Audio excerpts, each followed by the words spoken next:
Mesdames et messieurs, bonsoir. Bienvenue dans votre émission Strictement confidentielle.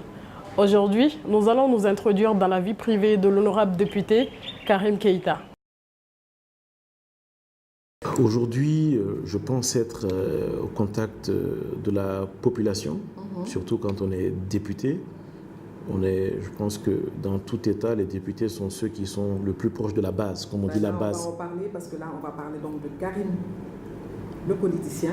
Le politicien, parce oui. Parce que votre entrée a été quand même fracassante.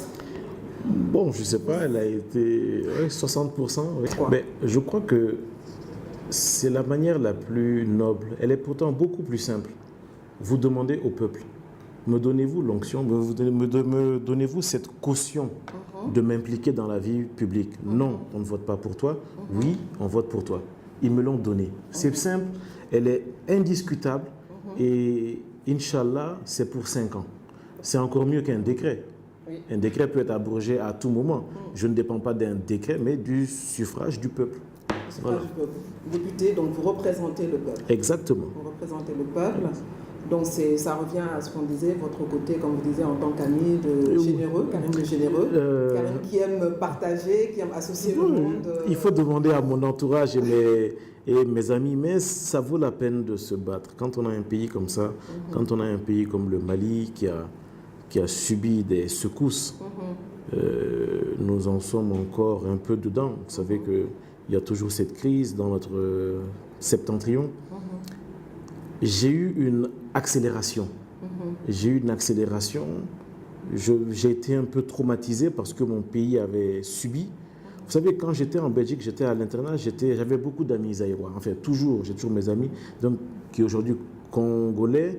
Et je suis arrivé à l'internat, je pense, en 96. En 97, on a assisté à la chute de Mobutu, on voyait ce pays-là, la rébellion. Donc, moi, je voyais ça et je leur disais, ah, quelle chance pour nous, c'est impensable.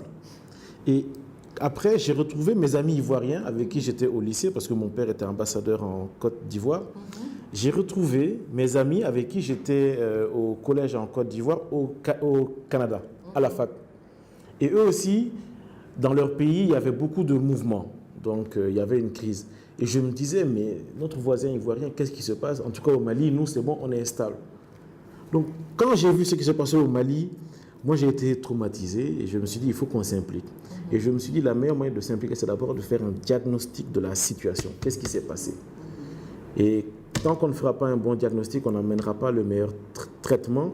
Et je pense qu'en s'impliquant, surtout à la base comme ça, en tant que député, on est au fait de beaucoup de choses. On a une liberté de ton, une liberté de parole. Et c'est la meilleure manière aussi d'aider, d'être là avec le peuple au quotidien. Donc c'est vraiment ça qui m'a motivé.